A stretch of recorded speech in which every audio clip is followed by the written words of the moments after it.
Hello students, today we'll start with a new chapter, that is motion. This is a chapter of physics, right? So now before we start with the chapter exactly, let us see what this subject is all about. See, talking about science, we know what science is, right?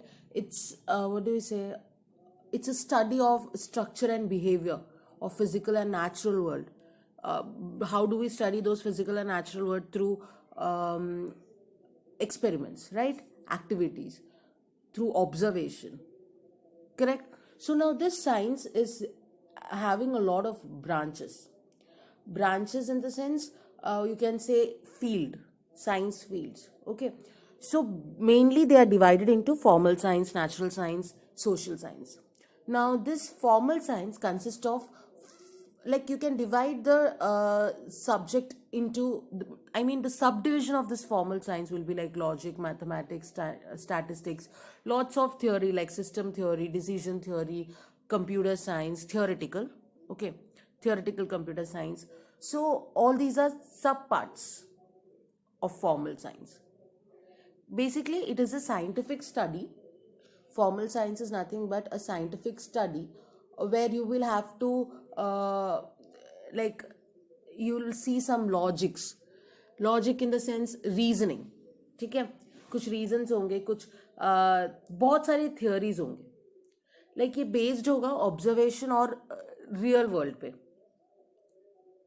मतलब depend करता है definitions, rules, ऐसी चीज़ों पे depend करता है formal science, ठीक है? तो ऑब्वियसली लॉजिक जैसी चीज़ें, लॉजिक, मैथमेटिक्स, ये सारे उसी कैटेगरी में आता है. मैथमेटिक्स का जैसे अगर बात करते हैं तो मैथमेटिक्स का 4 पार्ट इसमें इन्वॉल्व होता है: अर्थमेटिक, अलजेब्रा, ज्योमेट्री, एनालिसिस, ऐसे करके, ठीक है? मतलब study of quantity, structure, space, change, ये सब आता है उसमें. अब जब बात करते हैं हम लोग, इसको ज़्यादा डिटेल में जाने की ज़रूरत है, हम just giving a rough idea. Natural science जब बोलते हैं तो वो स्टडी हो जाता है नेचुरल फिनोमेना, जैसे हो गया geological, chemical, biological factors, universe का, ठीक है? इसको वैसे जो नेचुरल साइंस है उसको 2 चीज़ों में डिवाइड किया है.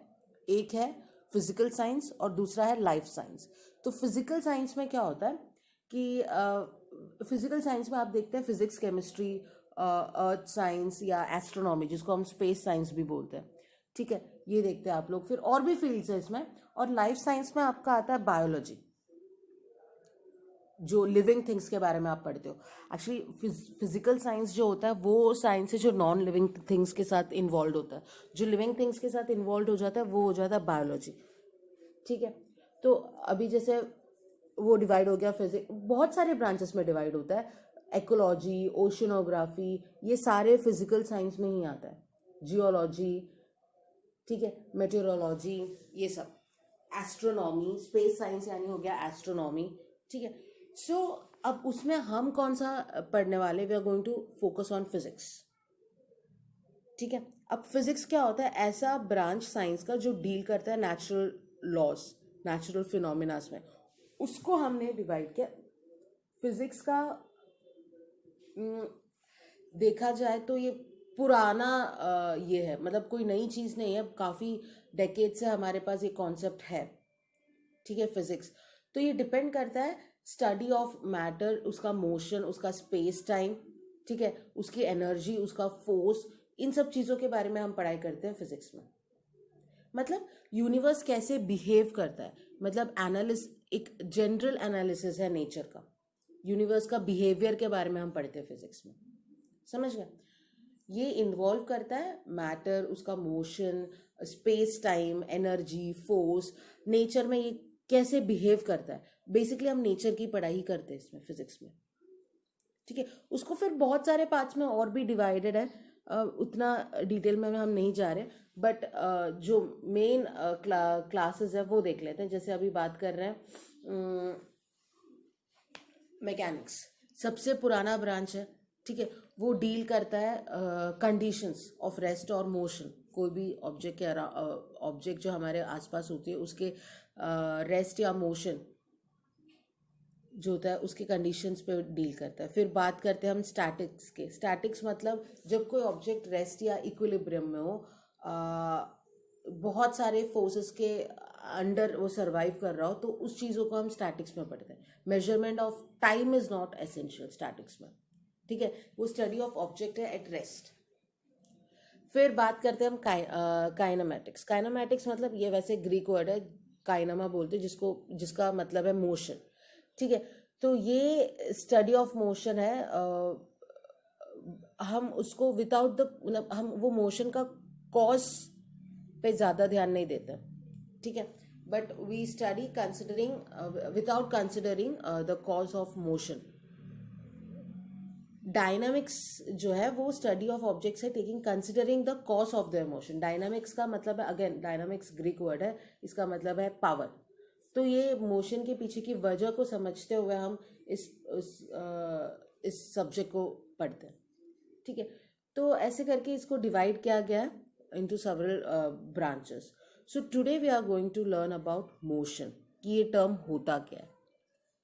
What is this motion? क्या रेस्ट और मोशन रिलेटिव टर्म्स हैं?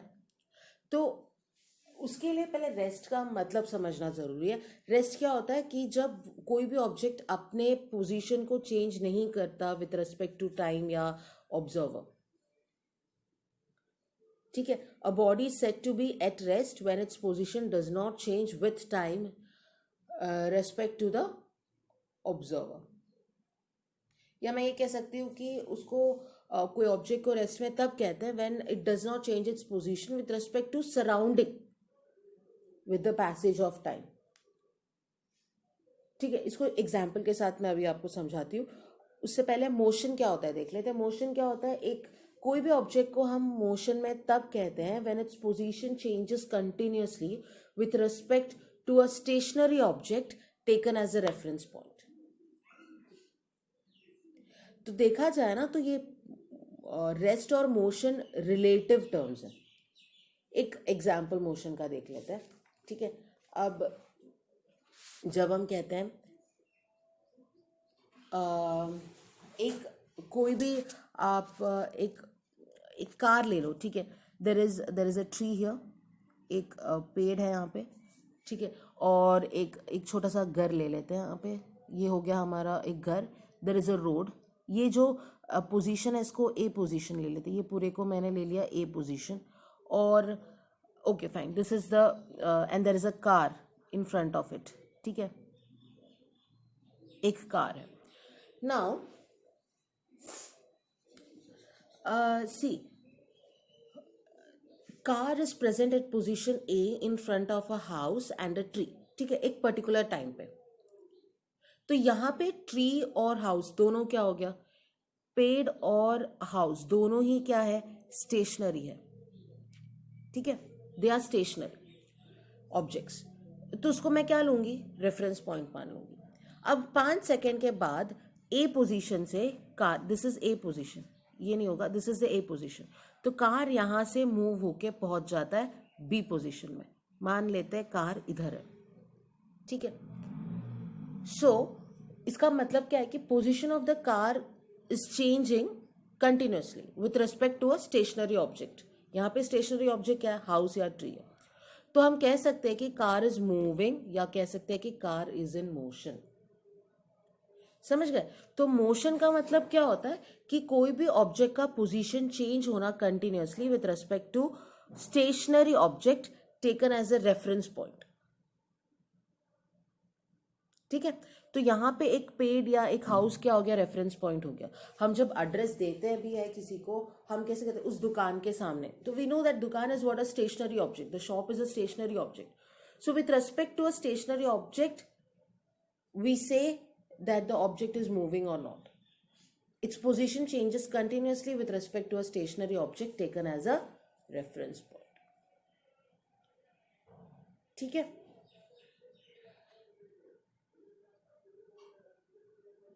समझ गए? तो मोशन में मोशन डिपेंड करता है कि ऑब्जर्वर कौन है, कहाँ पे खड़ा है. इसलिए रेस्ट और मोशन रिलेटिव टर्म है. इसको समझाने के लिए मैं एक और एग्जांपल ले सकती हूँ. देखो, मान लो तीन लोग हैं, ए बी सी. ठीक है, 3 लोगों को मान लेते हैं, ए बी एंड सी. अब ए बी और सी में से बी और सी कार में, बी और सी है कार के अंदर, ठीक है, और ए बाहर खड़ा है। ये कार के अंदर है और ए बाहर खड़ा है। जब कार स्टार्ट होती है, ठीक है, तो with respect to A car start होके थोड़ी आगे चली गई है, तो with respect to A B और सी की पोजीशन क्या है, चेंज हो गया, मतलब बी और सी क्या हो गया, मोशन में हो गया विथ रेस्पेक्ट टू ए। लेकिन बी की आंखों की नजरों से देखोगे तो B is not changing its position with time, क्योंकि वो सी के साथ ही है। तो बी क्या है, is at rest with respect to C. तो इसलिए हम कहते हैं कि मोशन किस पे डिपेंड करता है, पोजीशन ऑफ द ऑब्जर्वर। इसलिए हम कहते हैं कि मोशन इज रिलेटिव, ठीक है। तो ये आपको याद रखना, रिलेटिव है मोशन और रेस्ट रिलेटिव टर्म है। अब हम कहते हैं पॉइंट ऑब्जेक्ट्स। अक्सर हमें ये टॉपिक के अक्सर हम लोग we keep listening to this word point object, considered it as point object. तो ये पॉइंट ऑब्जेक्ट क्या होता है, मैकेनिक्स वगैरह में जब हम पढ़ाई करते हैं मोशन ऑफ द ऑब्जेक्ट, तो जो डायमेंशंस होता है वो इतना इंपॉर्टेंट नहीं होता, ठीक है। तो ऑब्जेक्ट को कभी कभी हम पॉइंट ऑब्जेक्ट की तरह ट्रीट करते हैं जिसमें ज़्यादा एरर नहीं हो। मतलब अगर size of the object is much less in comparison to the distance covered by the object, तो हम ऑब्जेक्ट को मान लेते हैं पॉइंट ऑब्जेक्ट। जैसे अगर एक एग्जांपल लेते हैं, अगर कोई कार ट्रैवल कर रहा है from one place to another, बहुत दूर से, ठीक है, from a far away place, तो कार की जो लेंथ है उसको हम इग्नोर कर देते हैं compare to the distance travelled. समझ में आया? तो जब साइज होती है जो ऑब्जेक्ट की, वो अगर काफ़ी कम है compare to the distance covered by the object, तो उस ऑब्जेक्ट को हम पॉइंट ऑब्जेक्ट कंसिडर करते हैं। ये जिस टर्म है दैट यू शुड नो, ठीक है। अब देखते हैं, वैसे इस चैप्टर में हम अभी जो टॉपिक्स अभी कवर करने वाले हैं सारे ही क्या बोलते हैं, कुछ फिजिकल क्वांटिटीज डिस्कस करने वाले हैं हम, जैसे डिस्टेंस हो गया, डिस्प्लेसमेंट हो गया, स्पीड हो गया, वेलोसिटी हो गया। तो कुछ इसको फिजिकल क्वांटिटीज बोलते हैं, तो हम कुछ फिजिकल क्वांटिटीज के बारे में डिस्कस करने वाले, ठीक है। तो जो वो जानने से पहले we have divided this into two quantities called vector quantity and scalar quantity, ठीक है। वैसे तो हाँ, ये फिजिकल क्वांटिटीज ऑफ फिजिक्स, जिसको हम दो इसमें डिवाइड किया है, स्केलर एंड वेक्टर। अब स्केलर क्वांटिटी क्या होता है, ऐसा क्वांटिटी जिसका सिर्फ मैग्नीट्यूड हो और डायरेक्शन नहीं हो। मैग्नीट्यूड का मतलब है साइज, वैल्यू, ठीक है। जैसे टाइम, डिस्टेंस, हम टाइम कैसे बोलते हैं 5 सेकेंड 10 सेकेंड्स, हम डायरेक्शन से स्पेसिफाई नहीं करते वहां पे, राइट। तो वो हो जाता है स्केलर क्वांटिटी। वेक्टर क्वांटिटी वो होते हैं जो डिपेंड होता है दोनों में, मैग्नीट्यूड यानी साइज में भी प्लस डायरेक्शन में भी, ठीक है। तो ये जो स्केलर क्वांटिटीज होते हैं उसको हम ऐड या सब्ट्रैक्ट करते हैं, जैसे अलजेब्रा में नॉर्मली हम मैथ्स में जो अलजेब्रा है उसमें जैसे हम नॉर्मली ऐड या सब्ट्रैक्ट करते हैं वैसे करते हैं। वेक्टर क्वांटिटीज को ऐड या सब्ट्रैक्ट करने के लिए वी हैव वेक्टर एडिशन। आप लोग जैसे जैसे हायर क्लासेस में जाएंगे, in 11th 12th you will have whole chapter on vectors, ठीक है। तो ऐसे क्वांटिटी जो डिपेंड करते हैं both direction as well as magnitude, उसको हम कहते हैं वेक्टर क्वांटिटी। तो हम जितने भी क्वांटिटीज यहाँ पे पढ़ेंगे उसको हम क्लासिफाई कर सकते हैं एज अ स्केलर और अ वेक्टर क्वांटिटी, ठीक है। आगे का देखते हैं अब। तो अब हम जो फिजिकल क्वांटिटी डिस्कस करने वाले हैं that is distance and displacement. Distance क्या होता है, डिस्प्लेसमेंट क्या होता है। देखो, distance travelled bye a body होता है actual length of the path covered. अब पहला फिगर देखो, वो ट्रायंगल का मान लेते हैं, सॉरी, मान लेते हैं the object is moving from A to B and then B to C, ठीक है। ये मेरा पाथ है, मैं ए से बी गई फिर बी से सी गई, तो टोटल डिस्टेंस क्या होगा, मैंने अभी बताया कि डिस्टेंस ट्रैवल्ड जो होता है वो होता है actual path covered by a moving body irrespective of the direction. किस डायरेक्शन में मूव हो रहा है उससे मुझे फर्क नहीं पड़ रहा है, पर टोटल पाथ कितना कवर किया उससे फर्क पड़ रहा है। तो मेरा पाथ है A to B and B to C, तो यहाँ पे टोटल डिस्टेंस क्या हो जाएगा, 3 + 4 दैट इज 7 किलोमीटर्स। सॉरी, मैंने सेंटीमीटर यूनिट डाल दिया, मान लेते हैं वो किलोमीटर है, ठीक है। Consider this as kilometre, centimetre नहीं किलोमीटर मान लेते हैं इसको, और ये भी 4 सेंटीमीटर की जगह मान लेती हूँ किलोमीटर, ठीक है। सो 3 किलोमीटर एंड 4 किलोमीटर, तो टोटल डिस्टेंस हो जाता है 7 किलोमीटर, बराबर। अब अगर ये सर्कुलर पाथ मान लेते हैं ए पोजीशन से हम मूव होके हुए and then we reached back to A, तो टोटल डिस्टेंस क्या होगा? ये सर्कल का जो सरकमफरेंस होगा यही होगा टोटल डिस्टेंस, समझ गए? तो डिस्टेंस होता है हमेशा दो पॉइंट के बीच का पाथ जो हम चूज करते हैं, ठीक है, जो हमेशा ही पॉजिटिव होता है, और ये होता है स्केलर क्वांटिटी। क्योंकि अभी 7 किलोमीटर बोला मैंने, ये तो नहीं बोला कि मुझे फर्क नहीं पड़ा किस डायरेक्शन में, ठीक है, तो इट्स अ स्केलर क्वांटिटी, समझ है? अब डिस्प्लेसमेंट क्या होता है? ये शॉर्टेस्ट पाथ होता है between the initial and the final position of the body, and that depends on the direction. अब जैसे ट्रायंगल की बात करते हैं, मैं ए से स्टार्ट की और सी पे खत्म की, मेरा पाथ था A to B and B to C, बराबर।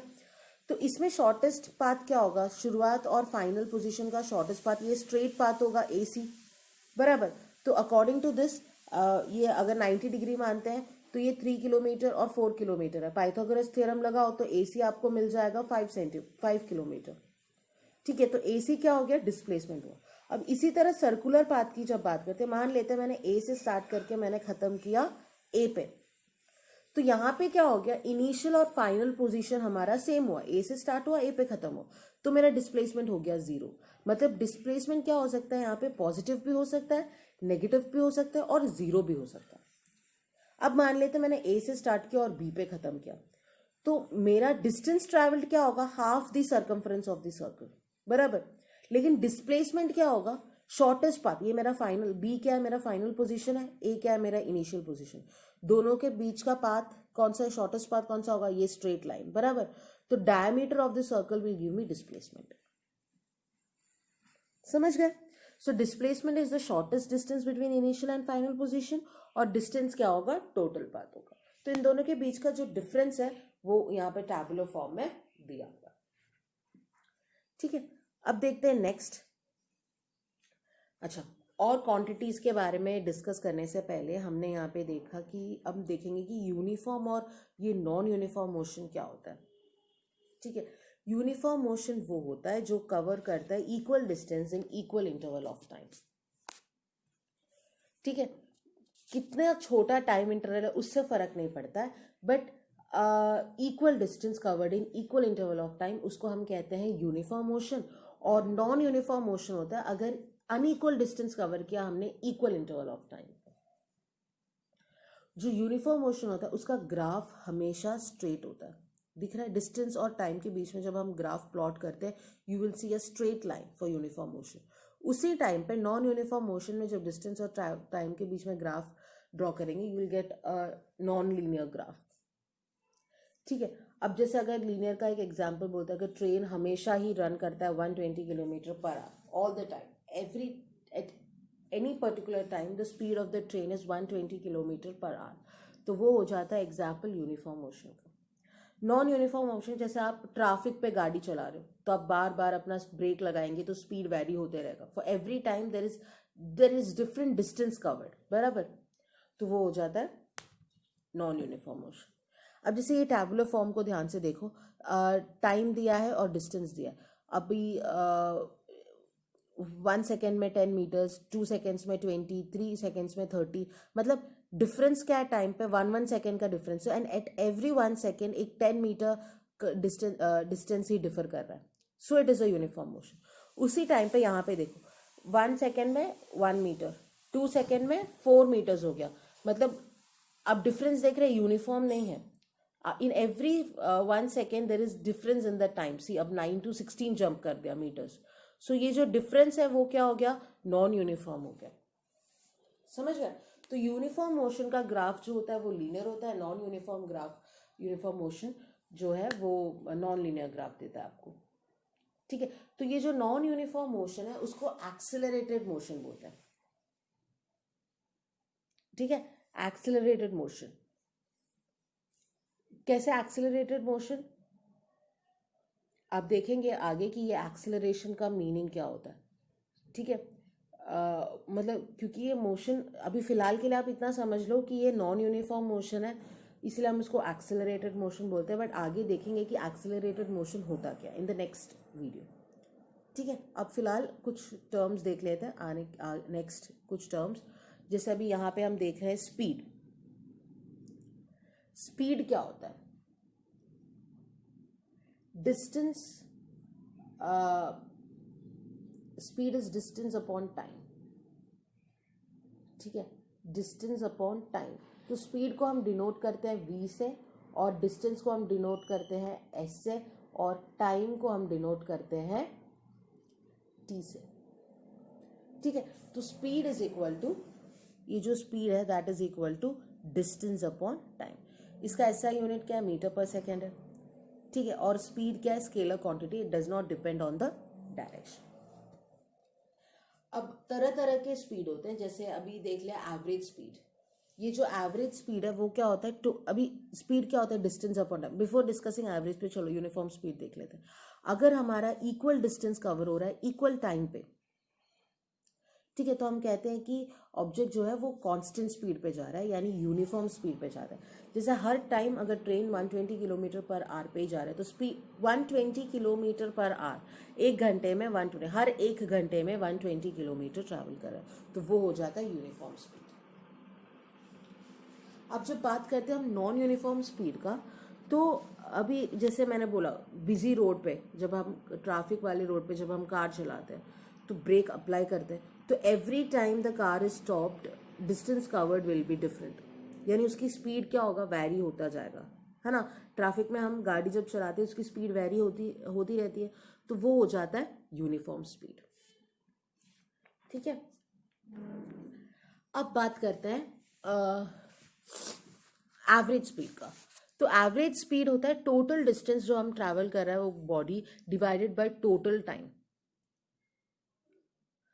बराबर। क्योंकि देखो जब while travelling in a car या बस हम नोटिस करते हैं कि it's very difficult to keep the speed of the car at a constant या यूनिफॉर्म वैल्यू, है ना, क्योंकि जगह जगह हम ब्रेक अप्लाई करते हैं टू स्लो डाउन और टू इंक्रीज द स्पीड, कोई भी वजह हो सकती है उसकी। सो स्पीड जो होती है बॉडी की वो यूजुअली कांस्टेंट नहीं होता है, तो distance travel divided by time gives us average speed during that time. ठीक है, अगर मान लेते हैं एक कार है जो ट्रैवल कर रहा है 100 किलोमीटर इन 4 आवर, तो उसकी एवरेज स्पीड क्या हो जाएगी? 100 किलोमीटर इन 4 आवर है ना, तो डिस्टेंस बाय टाइम यानी 100 बाय 4 यानी 25 किलोमीटर पर आवर, ये होगी उसकी एवरेज स्पीड। ठीक है, अब एक और टर्म है इसमें, इंस्टेंटेनियस स्पीड। इंस्टेंटेनियस स्पीड का मतलब है कि अगर एक पर्टिकुलर टाइम के लिए जब हम स्पीड चेक करते हैं उसको बोलते हैं इंस्टेंटेनियस स्पीड। जैसे हमारे गाड़ी में ये जो स्पीडोमीटर होता है, स्पीडोमीटर क्या होता है? Device use to give you the value, speed की वैल्यू बताता है वो। तो हम देखते हैं कि हम चला रहे हैं 20 किलोमीटर पर आवर, तो वो जो एक पर्टिकुलर पॉइंट ऑफ पाथ के लिए जो स्पीड हमें पता चलता है that is what we called instantaneous speed. ठीक है, अब इससे रिलेटेड टर्म है वेलोसिटी। वेलोसिटी क्या होता है? स्पीड का जब एक स्पेसिफिक डायरेक्शन, स्पीड क्या है? Scalar quantity, velocity vector quantity. Speed को अगर हम जब स्पेसिफिक डायरेक्शन देते हैं तो वो हो जाता है वेलोसिटी, या बोल सकते हैं वेलोसिटी डिस्प्लेसमेंट अपॉन टाइम है। हमने देखा डिस्प्लेसमेंट क्या होता है, राइट, इनिशियली, तो डिस्प्लेसमेंट अपॉन टाइम बोल सकते हैं, नहीं तो ये कह सकते हैं speed of a body in specified direction. इसका भी SI यूनिट क्या होगा? मीटर पर सेकेंड ही होगा। ठीक है, या हम ये कह सकते हैं मैग्नीट्यूड ऑफ द वेलोसिटी को हम स्पीड बोलते हैं, ऐसे भी बोल सकते हैं, जैसे 1 किलोमीटर पर आवर, तो वो हो जाता है मैग्नीट्यूड, यानी मैं स्पीड की बात कर रही हूँ। ठीक है, मतलब ये जो है चेंज ऑफ पोजीशन जो होता है एक ऑब्जेक्ट का एक स्पेसिफिक डायरेक्शन में होता है वेलोसिटी में, तो उसको भी हम डिवाइड करते हैं into uniform velocity, non uniform velocity, average velocity. ठीक है, यूनिफॉर्म वेलोसिटी क्या होता है? अब ये डायग्राम देख रहे हैं, A से B पोजीशन गया, B से C गया, C से D गया, और इन सबके बीच का डिस्टेंस मान लेते हैं 5 मीटर है। तो हर एक 5 मीटर अगर 1 सेकेंड में कवर हो रहा है इन वन डायरेक्शन, मान लेते हैं ये डायरेक्शन है ईस्ट का, तो ये हो जाता है यूनिफॉर्म वेलोसिटी। ठीक है, अ train running towards south with this 120 kilometre per hour speed, तो टुवर्ड्स साउथ एक डायरेक्शन स्पेसिफाई किया, तो I am talking about velocity here. ठीक है, अब नॉन यूनिफॉर्म वेलोसिटी क्या होगा, सेम चीज मान लेते हैं। अब देखो यहाँ पे क्या क्या हर एक सेकंड में कवर हो रहा है, A to B, B to C, C to D, लेकिन ए टू बी 5 मीटर है, बी टू सी 3 मीटर है, C to D 7 metre cover हुआ है, तो क्या हो गया, टाइम तो कांस्टेंट है लेकिन डिस्टेंस कवर्ड जो है वो अलग अलग हो गया, अनइक्वल डिस्टेंस कवर हो रहा है ना, डिस्प्लेसमेंट कवर हो रहा है। तो ऐसे को हम वेरिएबल वेलोसिटी नहीं तो नॉन यूनिफॉर्म वेलोसिटी कह सकते हैं, जैसे car is running in a busy route towards north और साउथ डायरेक्शन। ठीक है, अब बात करते हैं एवरेज वेलोसिटी का। एवरेज वेलोसिटी होता है total displacement upon total time taken, या उसका एक और फॉर्मूला ये होता है कि इनिशियल वेलोसिटी, यहाँ पे जो u है this is initial velocity, v जो है फाइनल वेलोसिटी है, तो initial plus final divided by 2। जैसे मेरी कार की अगर इनिशियल स्पीड 20 है, फाइनल स्पीड 40 है, तो 20 प्लस 40 डिवाइडेड बाय 2, यानी क्या है ये एवरेज वेलोसिटी, अरिथमेटिक मीन है of initial and final velocity for a given time period. दो फॉर्मूला है, total displacement upon total time, या बोल सकते हैं u plus v divided by 2। u is the initial, शुरुआत की वेलोसिटी, v क्या है, फाइनल वेलोसिटी। समझ रहे? और एक और चीज होती है, डिस्टेंस ट्रैवल्ड को हम कैसे ले सकते हैं, एवरेज वेलोसिटी इनटू टाइम भी ले सकते हैं। आप देखेंगे वो डेरिवेशन आगे के टॉपिक्स पे। ठीक है, सो स्पीड और वेलोसिटी का डिफरेंस क्या होगा कि जो डिस्टेंस कवर्ड पर टाइम है वो स्पीड है, डिस्प्लेसमेंट क्या होगा, वेलोसिटी क्या होगा, डिस्प्लेसमेंट अपॉन टाइम। स्पीड जो होता है वो कभी भी जीरो नहीं हो सकता, पर वेलोसिटी क्या हो सकता है, जीरो हो सकता है, क्योंकि वेलोसिटी क्या है, डिस्प्लेसमेंट अपॉन टाइम है, वेलोसिटी डिपेंड करता है डिस्प्लेसमेंट पे, और डिस्प्लेसमेंट तो जीरो हो सकता है तो वेलोसिटी भी जीरो हो सकता है। ठीक है, स्पीड क्या है, नेगेटिव है, वेलोसिटी स्पीड कभी भी नेगेटिव नहीं हो सकता है, वेलोसिटी क्या हो सकता है, कभी भी like it can be negative और पॉजिटिव। स्पीड स्केलर क्वांटिटी है और वेलोसिटी इज वेक्टर क्वांटिटी, मैंने पहले भी बताया velocity depends on the direction. ठीक है, नेक्स्ट क्लास में हम एक और क्वांटिटी देखेंगे, दैट इज एक्सेलरेशन।